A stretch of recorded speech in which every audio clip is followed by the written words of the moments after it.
नमस्कार दोस्तों, ये कहानी है एक प्यारी सी गांव में रहने वाली नन्ही सी गुड़िया की, जो कि काफ़ी गरीब घर से थी। वह 3 बहनें थी और वह एक जादू की नगरी में रहती थी। मगर वहाँ का ये था कि जिसको जादू आता था वही महान कहलाता था, लेकिन वो गरीब थी, वो पढ़ नहीं पा रही थी। उसने अपनी गुल्लक से सारे पैसे निकाले और वह पढ़ने के लिए चली गई। वह तीनों बहन मन लगाकर पढ़ाई कर रही थी। वह धीरे धीरे मैजिक की दुनिया में आगे बढ़ने लगी और कुछ नए नए तरीके के जादू सीखने लगी, जिससे खुश होकर उसकी माँ ने भी उसको आशीर्वाद दिया।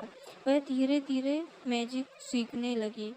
धीरे धीरे वह आगे बढ़ने लगी। उसने कई तरीके के मैजिक शो भी करने लगी। धीरे धीरे वह मैजिक से अपने गांव में कुछ बिल्डिंग्स वगैरह बनाने लगी और अपनी बहनों को भी आगे बढ़ाने लगी। एक दिन देखते देखते वह बड़ी हो गई और वह बहुत अच्छा मैजिक करने लगी और उसकी गरीबी दूर हो गई। उसने उसी का गुल्लक बनाया और उसने काफ़ी सारे पैसे इकट्ठे किए और वह बहुत बड़ी एक मैजिशियन बन गई। अब उसने सोचा, मैं और बड़ा जादू सीखने के लिए किसी और कंट्री में जाती हूँ। तो वह दूसरी कंट्री में भी चली गई। वहाँ से भी काफ़ी अच्छा वह मैजिक सीख कर आई और उसने एक अपनी ही दुनिया बना ली।